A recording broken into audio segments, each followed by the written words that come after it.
Time start We now. can start now? Yeah, we're past time. All right. right. Perfect. Steven, that's you. Yeah, so awesome. Really appreciate everyone attending this session. I know there's a lot of AI talks and sessions out there, so we're going to try to make this as fun as possible, a little bit of interactivity. Really esteemed guests here to my right and left.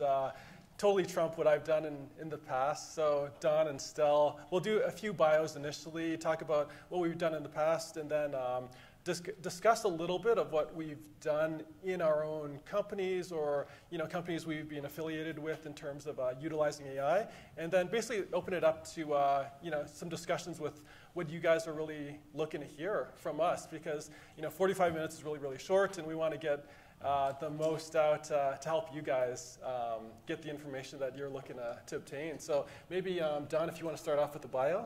Sure. So my name is Don Bora. I'm a 9-time co-founder. My current company that pays my bills is 8-Bit Studios. We're a custom dev shop in Chicago, Illinois. And since I've done 9 companies, I've had a few exits. I've shut a few companies down. A few of them are still alive. I like to keep busy, and I've seen pretty much like every part of the founder journey. So if you're starting companies, you can literally ask me anything. I won't shy away from anything.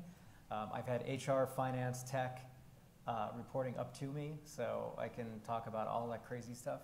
And I've been in AI since the 90s, and I've just kind of been watching what's going on in AI. So I can tell you right now that a bunch of us in the industry did not see this coming. And we're all kind of like figuring out what's going on. So happy to talk about any of that stuff. And real quick, how many founders do we have in the room? How many first-time founders? And how many founders that are dealing with AI? Okay, cool, okay. Awesome. Stel? Yeah, Don, I really want to know about real estate procurement, because I think that's the future. And look at that, yeah. And I say that both joking and not necessarily joking, because I'm an investor in an analytics company that does like real estate analytics to figure out where to apply, get, real estate. There you go, we should talk. Anyway, so Stel Valavanis, I'm the CEO of onShore Security, and I have a few tech businesses under my belt, not 8, wow. Also including Dev Shop in the 90s, where it was a little closer to some of the stuff Don done. So I did see a lot of startups in that stage. And then more recently as an investor, doing fintech, some media, fun stuff. Not really so much AI, but I think kind of part of the talk here isn't so much about, hey, are you an AI business? It's kind of like in our generation, the discussion was, oh, are you a tech business? And then eventually it's kind of like, what isn't a tech business? And I think we're not too far off, decade, I don't know, of no longer saying what's an AI business, because they're all AI businesses. Anyways, other than that, I do run a small business incubator called The Gallery in Chicago, actually in Evanston, a suburb of Chicago, by Northwestern University. Some affiliation with Northwestern, nothing formal. Honestly, there's a community in Chicago, and I'm certain that each of you, where you are from, can find your community of startups, technology businesses, whatnot. And I'm very involved in the whole kind of sphere around Chicago, and a little bit in other communities here and there, like this. There you go. Awesome, awesome. Yeah, so I'll jump in really quickly. So Stephen Lee, originally trained as an eye doctor, so wasn't really in business at all. Jumped in kind of like fast and furious when I invented the first online eye exam. So this was 2009. Built a company called Alternative, rebranded as Visibly, and you'll see some of the stuff that I kind of pushed out, because there's a lot of competitors and companies that have kind of used what I built out, like Warby Parker, 1-800-CONTACTS, and a few other companies like that. Left that company in 2019. COVID hit, world turned a little wild, and then jumped in as CEO of an e-com company called Vision Pros, and then quickly did a sale and got a few bids there, sold it to a public company called CloudMD, and ever since I've just been doing a few things, advising a number of different companies in both healthcare, legal tech, in a whole wide range of areas. but also have still been focused on innovation, and more recently have delved into the company Zenni Optical, one of the largest online eye care groups out there. So right now leading optical product there. One other thing that I'm also affiliated with is a company called SDS Capital, helping on the M&A side. So helping founders that really haven't taken in VC investment, that just want to see a transformative change in exit, really help them achieve that through strategic bids. So Stephen gives us a lot of credit up here, but did you catch that? Invented the online eye exam. So I mean, come it's on. It's not that big of a deal. He does this all the time. These two are like bigger deals than me. We don't have PhDs. We got a PhD. Out, we don't Just go to the question. So yeah, let's dive into some examples about how we've used AI. So maybe Don, if you want to start off with that. Yeah, it's funny. I just pinged my team yesterday because I didn't want to give them a chance to like ignore me.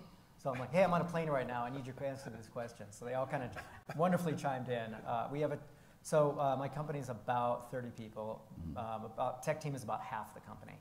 And we do have design and user experience, and I have not dove into what they're using AI for, but I was curious about the tech team because I think we hire for natural curiosity. That's the skill we hire for, and so I get a sense that they're all kind of tooling around with something. And what I've seen is pretty much what I expected to see. They're all using it in supplemental ways. So they're trying to use it maybe to how many tech people do we have in the room? I don't want to get too.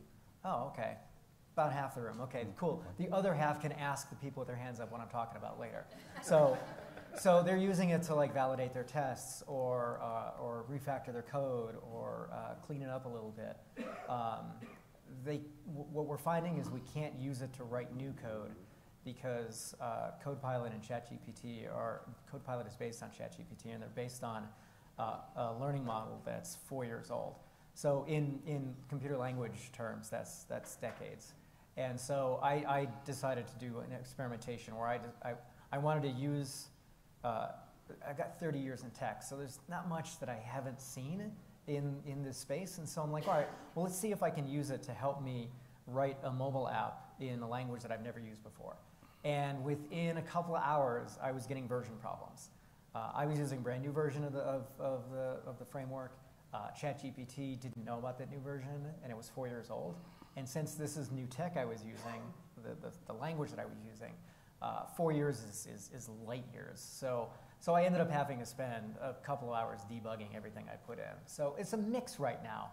I'm fairly confident that we're going to figure out kind of like a good pace for what works, maybe test coverage, maybe very simple pull out some little bits of pieces of algorithms that we can refactor out. But I think that's probably where we're going. And I won't take up much more time. I will say this. I think that the next thing that has to happen, and I've talked at length with these two about it, so they might fall asleep when I say this, but the next thing that has to happen, and these large language models that are being developed, they take an enormous amount of compute power, enormous amount of energy to generate. And so when they do, they lock it in, and then it's immediately 4 years old. Right now, that's kind of the metric, 3 to 4 years old. So what's got to happen is we've got to have this continuous large language model generation. That is a mathematical problem. I don't think it's going to be solved with compute rather. I don't think you can throw more hardware at this. I think it's going to be somebody is going to be able to math this out and figure out like how to make this a continuous thing so we can index the billions of things that are being added to the internet every day. Awesome. What about you, Stel?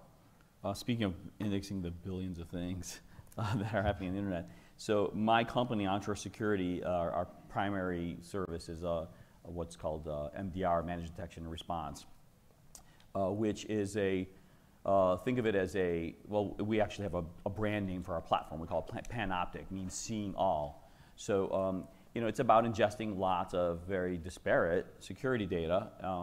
Don't assume that all these like fancy vendors out there, do something to make that necessarily easy for you. You have to normalize the data yourself, et cetera. And we use a lot of big data tools. We really hitched a ride on a company called Elastic. If you haven't heard of them, check it out. It's a big data analytic tool. And we're drinking from a fire hose.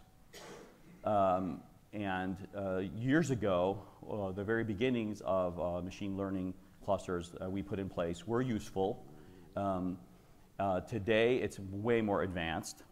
We definitely don't have oh, you're going to tell us when something's wrong. No, it's not at all like that. It's much more of a help to the analyst and to the person tuning the systems. We still have to tell the AI, and my CTO says, please don't use the term AI. I said, we're way past that. ML, machine learning. We have to tell it what we think of the responses, what we think of the, the modeling. And we used to do things like, let me give you an example. Gee, we're seeing, this, lumpiness in traffic coming from a particular server, a particular application. How different is it from the day before or the month before? Or how do we index that so we can compare it over a larger set of data? We normally keep 12 months of data, but that's a lot of data to look at for even one server. We're not talking about billions, we're talking about trillions, we're talking about petabytes of data. And so when we would look at that and create profiles for those, we'd use search tools. Elastic has great search engine tools, whatnot. And you start to kind of reduce the problem. Now, with our ML clusters, they recommend tunings for that. They recommend a rule to apply. They recommend, and when I say like a threshold, let's say for some activity coming from a particular device, that is not a simple yes, no, black, white. It's a very complex set of things like users, time of day, compared to other traffic happening in other places, correlating with authentication, whatnot, stuff that is just not humanly possible. So now we're creating models that it's not just like a human doesn't do that well. It's just there's absolutely no way a human could do it. And so we get this rich, complex model that is a profile for a particular node on the network. And there's a human saying, let's test that. Makes sense. I see where that rule applies, doesn't apply. Tune it, adjust it, bake it in. That's what we're seeing. It's kind of like the AI is training us rather than us training the AI, which is, weird that flip would happen, and finally, what's that magnetic game that would just finally would flip over? Yeah. So we're kind of in that space, but not exactly this kind of interactive thing that you're seeing with something like ChatGPT. I do have one example, though, of that is one of my companies I've invested in, a fintech company. They have been using, they say successfully, ChatGPT for testing their code, looking for bugs. Though I got to challenge them with this, like, hey, it's 4-year-old language, and it's on iOS too, so I think it's relevant. Yeah. So, anyways, yeah, there's in going forward, I would say, admittedly for us, like we do develop our platform, but the component tools we rely on heavily the open source world and Elastic, like I mentioned, and so to some extent we're more users than developers of AI. But remember, like here we just said, Don just posed a big problem, like, oh, going forward, we're gonna all he didn't say, necessarily write better code or whatever. I guess a little bit with this saying like mathematically we can do something better. But the consumption of resources, carbon footprint, kind of et cetera, that's the kind of activity that we're seeing going forward. And so, right now we're already in that phase of like, how are we using these tools? How do we use them better? How do we, make them more useful to us in a sustainable way? That's a pretty mature kind of context to be coming from. So we're talking about the future of AI. It's here. Basically, is what I'm saying. It's here. We're using it every day. Awesome, Stel. Really good examples all around. And I'll jump in just with a few quick examples myself. And like I said, so I've advised a number of different companies in different verticals. One example I'll give you is in legal tech. And so yeah, you all may have seen some of the articles about issues with legal. There's one case where an attorney was using ChatGPT, wrote a rebuttal for a case, didn't validate the sources, and GPT, one of the problems with GPT, especially GPT 3 versus 4, is there's this term called like hallucinations, or just it makes up data to make it sound like there's like a good response. And if you don't validate, you get this example is a perfect example where you get in a lot of trouble. And so I'll give you the example of like the situation of the law firm I'm helping advise. So they're using it as a way to do some quick research, and I've been a stickler in saying, hey, you just got to validate. You can't just rely on this solely saying, hey, this is like 50 different sources. The sources have X, Y, and Z arguments, if you don't have a human actually looking at that, you can be in a lot of trouble, like that previous case that just came out. So I think you can use AI really well to do some quick searches. Always have that segmentation of like just thinking, hey, is this all valid? Because if it's not valid, it looks even worse than you not even coming up with examples or cases, especially in law. I mean, when you're going in front of a judge and the judge is saying, hey, why does this not even exist out there in the real world? So that's an example in law. In terms of medical, I've seen it being used pretty well in terms of, providing some guidance for physicians. So not basically saying, hey, we're going to replace the physician, here's the diagnoses, but more so, here's some examples of like where you could be recommending or some proposals on some treatment plans. So a way to help physicians, especially physicians that are really, really busy and they have a massive caseload trying to get through all their case files. So a way to just help the physicians work a little more efficiently. But same caveat, always just validate, make sure that the assumptions are correct and that it's the most recent data. One of the problems, like we've all been kind of discussing also, is the time frame of the data. Beginning of time till, if you cut it off till 2021, you have that gap. And I know right now that there's work being built on that, but that's the other piece. You're using older data, especially with medical, when there's new studies that are coming out that allow you to do better treatments.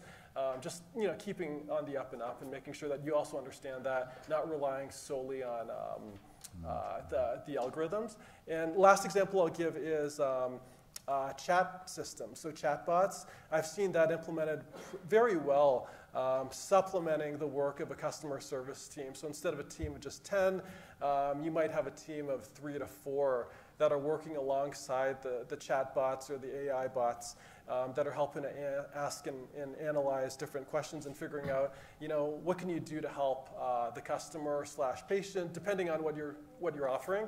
I know Freshdesk was offering this even before GPT got really famous and popular, but right now things are getting even more advanced, and you're able to really dive down and help customers even more than you normally would. So just some examples that I've come across. Well, something you said just reminded me. So I see about 100 startups a year. I mentor, I teach, and so through that activity, I see a number of them, and more AI is becoming kind of a table stakes across the board. So in user research, in persona development, in customer journey development. And in fact, I had an entrepreneur recently tell me that she had conducted 30 interviews, and then she used ChatGPT and posed the same questions to the chat, and it came back with pretty much the same thing that her 30 interviews had given her. Now, she's going to have to validate that. I mean, at some point, there's 2 problems there, right? Number one is, if you're asking chat for research, you're asking ChatGPT for research, all I'm telling entrepreneurs right now is to include the statement, give me links or give me reference links. Because at least then you can look up and validate your own data. And the second thing is that I tell people is if you're going to use ChatGPT generated artifacts for a pitch deck or for any kind of like case study arguments that you're going to be making while you're pitching to investors, you're probably going to want to disclose that at some point. Because I'm seeing a world where fraud is going to come into this at some level, where an investor is going to say, hey, that's not real, and you're going to say, well, I got that off a chat. And it doesn't matter, the accountability lies with you, the person asking for money. So those are just 2 examples that came to mind when you were talking. Great comments there. Yeah, I think there's going to be maturation in that space. It really answers a lot of the questions, even for like Copilot. If there's the argument now about, hey, I put my open source code out there, and now Copilot's using it and making money off of it. Well, how about software bill of materials? How about references to where the codes learn from? Actually, well, the company I think is if they are hearing this and they haven't thought of this already, shame on them. Get busy. These online image databases like Getty or what's the one that we use? Like Big Stock. I don't know if you guys know about that. You can go buy stock photos, let's say.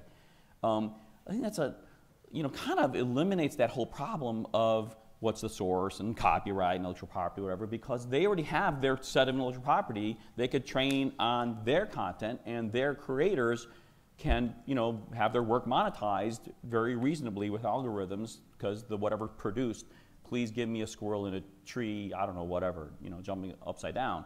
And it does that, and it's used source material to do that. If the source material is contained, it's all big stocks images, it's all Getty's images. They know, you know, who owns those, what their deal is with those people.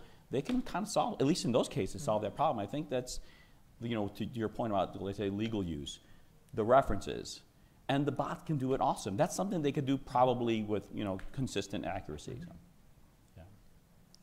True. Awesome, awesome. So what do you guys think? Let's open up the floor. Any questions that you guys would love us to dive into? Probably want to solve. Yeah, yeah. We're white middle-aged men, remember. One of us. Two out of three of us are. 2 out of 3.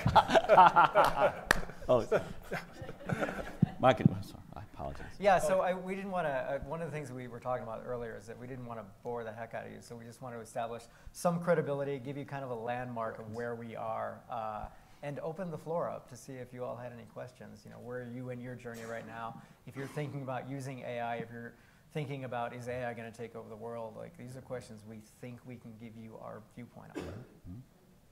Yeah. Sorry. Microphone, look at that.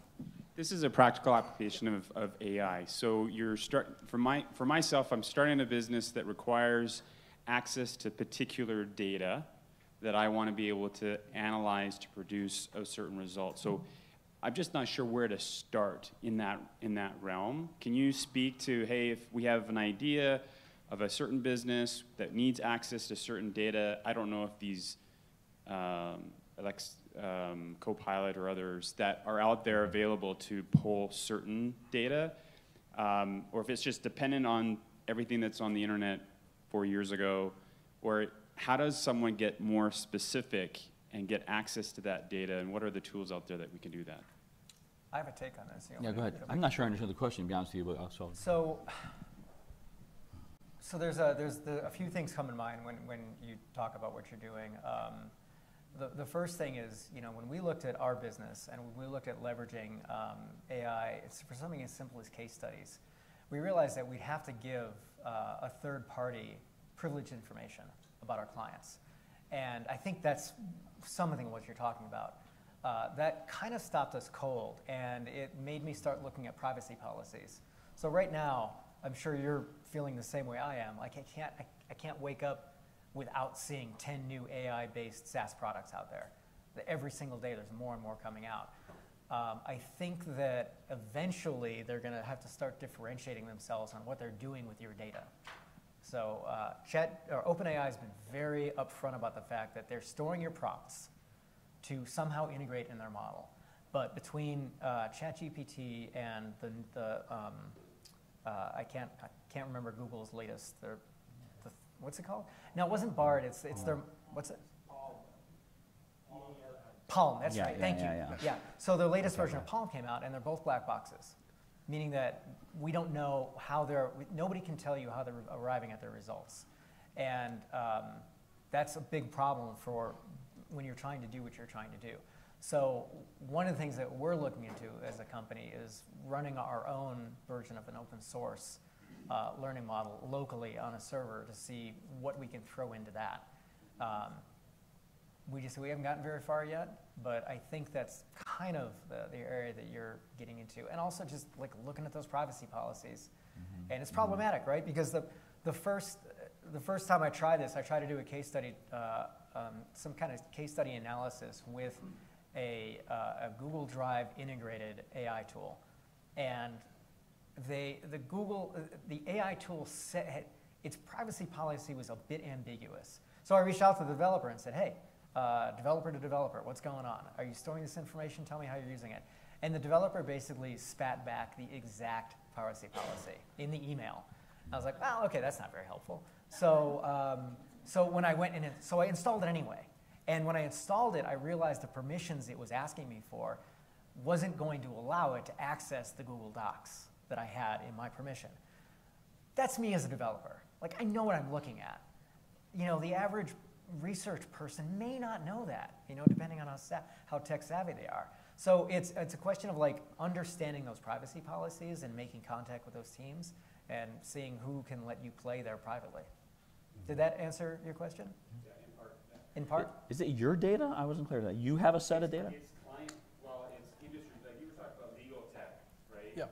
And there's ethics around, the information that's being Yeah, and liability, yeah. and liability. Yeah. So what I'm looking at is I need access to industry-specific data to be able to analyze those organizations within that industry. Publicly accessible, publicly available data, like, Yeah. okay, go on. Yeah. Available data.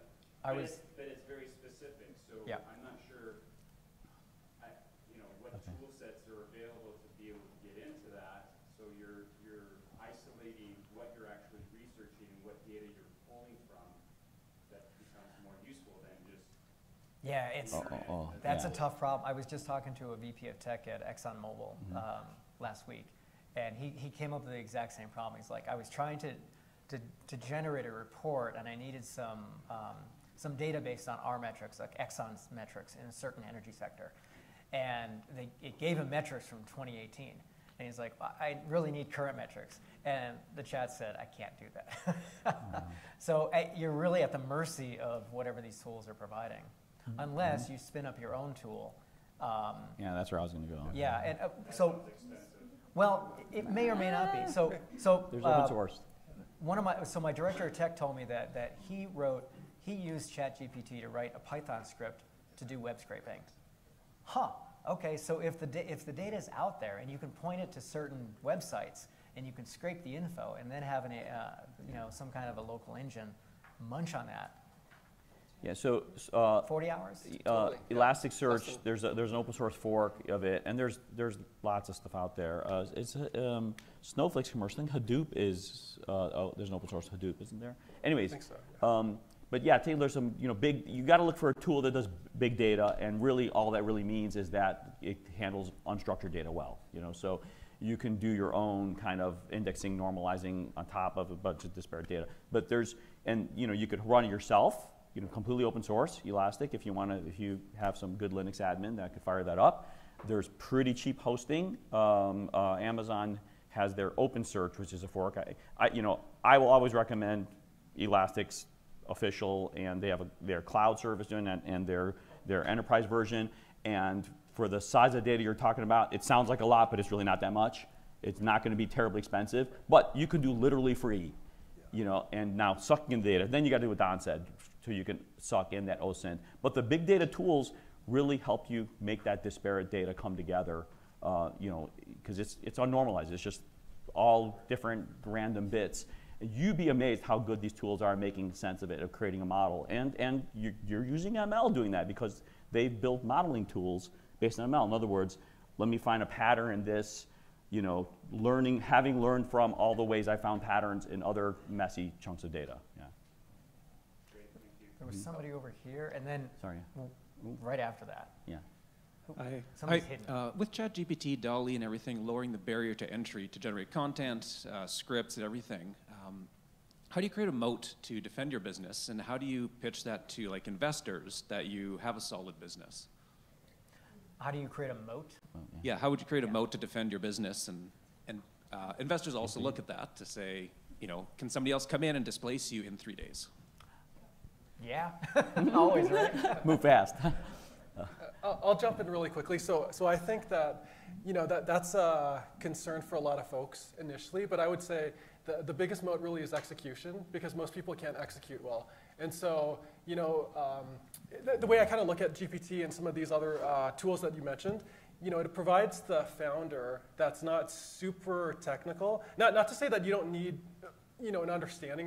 Go with it. Yeah, it's totally helpful if you know some of the tech pieces, but it allows a founder that's creative, has ideas, to really create that initial MVP versus, I'm thinking back 5 to 8 years ago, it was really, really tough. You'd have to raise, what I had to do, I had to raise over $2 million initially for my first startup just to build a prototype, but now you really don't need that. I mean, you can build that prototype really quick, fast, and furious. get that off the ground. And just think of it this way. You know, there's this one saying where people kind of get really concerned, saying, hey, I got to sign NDAs. I don't want to tell you about my idea because you're going to steal it. Most of the time, it's like 99.9999% of the time, no one's going to steal that idea because it takes so much blood, sweat, and tears to actually execute on an idea. And people don't want to go through the ups and downs that founders do. And so it's the execution that really separates you from the tranche. I wouldn't worry about that too much. It's all about you as well. Like when you're going and raising money from an investor, it's like, who are you? The investor's taking a bet on you. Most investors that are really good will say, hey, I trust in you. I know that you're going to take, you know, the bets that need to be made. You're going to also, like, you know, climb out of the trenches when need be, versus someone else that's just going to give up. I think that's the difference between like a really good investor that sees a founder and says, hey, I'm going to bet on you, versus like just, you know, someone that's going to say like, hey, I need everything just perfect, with a ribbon and bow on there. Yeah. There's so many more triggers than the moat. I mean, if you have an IP-based startup, yeah, great. That's big feather in your cap. But if you don't, you don't. And so yeah, so you look for other moats. You should look for them. Right. But I'll throw in too, though. You really got to be attractive to that investor in a whole bunch of ways. I do think Steven's number one is that execution. You know, you look a year into somebody's working on something versus a year somebody else working on something. You're like, they prove they can execute. And that's way better than me stealing your great or dumb idea and finding a team and hiring offshore developers or whatever and trying to do it. And there's no guarantee of success. So that even partial success or that early sign of success that's a moat in itself. That's the moat. It's like, wow, these guys can do it. I don't know what it was, magic, but they could do it. The other thing I would add in, pepper on top, is really important is kind of like when you're doing sales, know your customer, really understand what their demand is. Think of raising money as selling, you know, and know what they want. What are they investing before? Know who your exit potential, potential companies are. Like, are you going to eventually sell to somebody? Then target your work towards that, and kind of there's a moat because you might do something a little different than somebody else would, and you put a lot of effort there, and you just look right at the right time. So. I have nothing to add. Oh.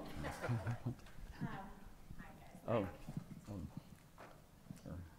I couldn't have laid that up even better, actually, because my question is actually around the execution. It's one of the things that I see with a lot of people that I work with is how can you leverage AI to do some of that execution and that sales and support your customer journey along the way.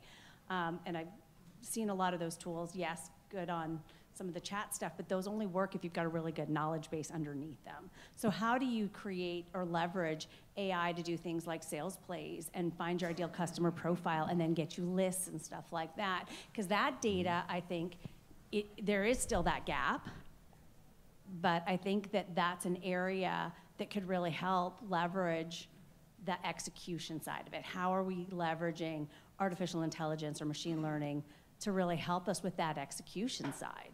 So execution on the sales side? Sales, specifically, commercialization. And I think that really applies to any operational methodology you want to put in place. And it's funny you mention that because I'm on the cusp of doing this myself for sales. Part of me, so there's been so much research done on any of these operational topics. So many books written, so many experts, TED Talks and whatnot. And I think there's enough in the ecosystem that any reinvention is going to take place at the local level, meaning you as a founder. And I personally would start using these AI tools to pull together and to find the overlap of all these methodologies and start to explain them, dumb them down for me. Really explain this in plain language to me. And then I would start to pick apart, okay, well, I think this would work for me, and I think this would work for me. And then I would take what works for me, and I would feed that back into the chat and say, generate a strategy for me on this, and just to see where it takes you.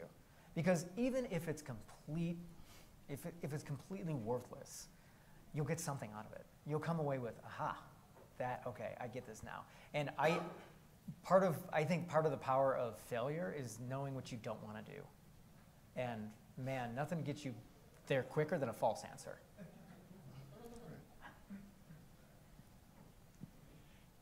Hi guys, thanks very much for being here. My name is Gavin Harrison. We're in the leader tech space, and I'm wondering what advice you'd offer when you've got a successful MVP.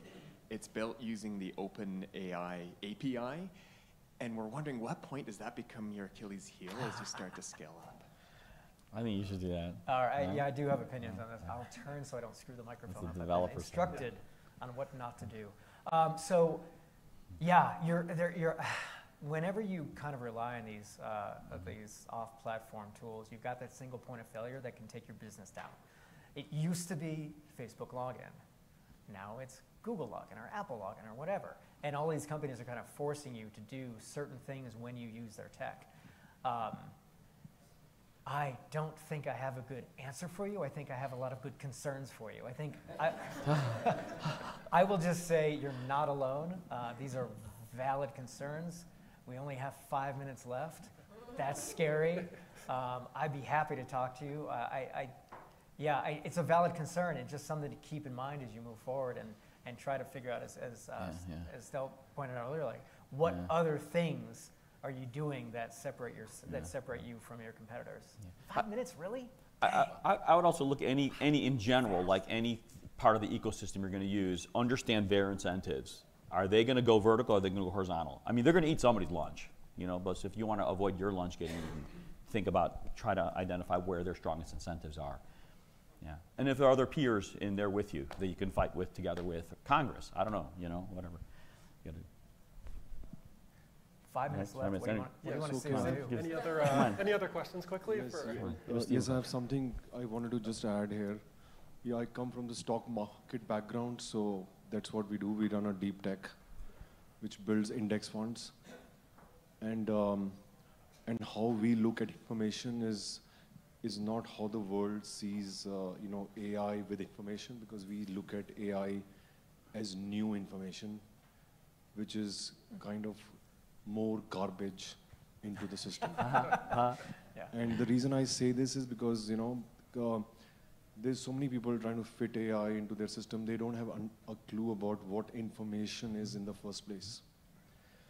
And information in the stock market context does not work because your pension funds have no clue how to make money for you.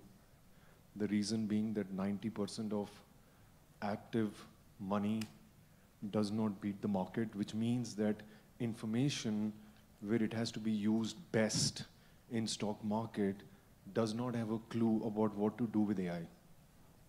So what I'm kind of making an opinion here is that information is the real innovation first before we apply AI. And information is not looked outside content, it has to be contextualized before we even think about AI. What are your thoughts on this? Wow, that was a brilliant way to end. That was awesome. I would say that I come from a bit of a financial background as well, and finance is still the land of high mathematics and physics. It always will be. It's just applying formula to ever-changing data sets, rapidly changing data sets. So, I don't know what role AI has to play in that realm, but in fintech in general, I mean, it's kind of like how you use the tool to get information, to coalesce and condense information. My take, because I've chatted with a lot of different folks in the fintech space that have dealt with real-time trading, and folks that have built their careers initially in that realm, and so have kind of picked their brains and heard their different thoughts on this. I think the value, or the area where it becomes really interesting, is when AI is able to really deduce information that's correct without just making up information. Then you can accumulate a lot of different pieces of data from social media, different opinions from maybe thoughts of individuals that are working inside a company, because that can really help you deduce, like, how is the company really doing? And it's not even private information. It's like people are just talking amongst like how they're feeling, and that can really give you a leverage point on direction a company is going. And basically what I'm just trying to say is, like, there's different variables that you can be pulling in from different sources, but I think the key thing really is true points of knowledge rather than just made up information. anything still? One of our customers who's in the cryptocurrency space asked us to ingest the Twitter feeds so that so we can do some, let's say, analysis of the chatter to make some predictions on, I'm not sure ultimately what, but how much they mine or who they play with, whatnot, and also look for bad actors, things like that. That's a pretty tough problem because it's just a lot of different disparate data, and I think financial data is actually a lot like that. There's a lot of whatever hundreds of millions of actors, all independent, and coming at it with all kinds of different information about something on a news article or something. How do you normalize that stuff? I actually think the AI kind of direction we're going in now is going to nail that. I really think it's going to be able to create context. And in the financial world, it'll be even more powerful because in the financial world, unlike many other spaces, and I see this in cryptocurrency, so that's financial, that there's a feedback loop. It's a mirror and a creator. What you do when you trade is you don't just trade out of the box, out of context, you affect that ecosystem that you traded in. So there you go. Awesome. I think we're out of time. Really appreciate you guys joining the session, and hope we provided some good guidance for you all. I think all the three of us are happy to chat with you all in the future, and I think our contact information is in the pamphlet as well.